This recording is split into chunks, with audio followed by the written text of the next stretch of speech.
The man who attacked Court leader Raila Odinga in Kwale yesterday will be arraigned in court later this afternoon. The elderly man was arrested this morning and he is being detained at the Kinango police station, according to Area Deputy County Commissioner Moses Ivuto. He has been identified as Lengo Mzomba, who hailed from Kaloleni. He caused a stir when he hit the former Prime Minister and Kwale Governor Salim Vuria with a stick.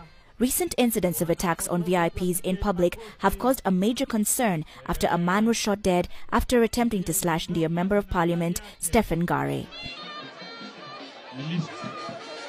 I'm Anita Ndero for Capital TV.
Tumetenga viatu milioni 1.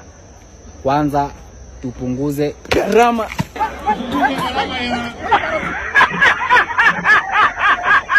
Sasa wewe my friend, unairushia manzi yako. Tuongea vizuri na hospital admin.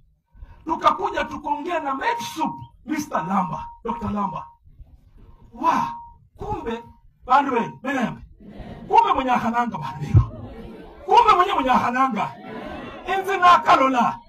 Kufika hospitali tulifika saa 10 kamili ya asubuhi. We were not attended. A whole deputy speaker. Na nyinyi sasa mtafanya nini kweli kabisa? Waziri Mwanweru Amwai. Nusi ya mkekali weneyo. Mumore governor.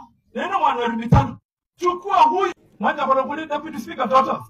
Chimwanja kwa kuli MCA. Enze na rikalabinga MCA.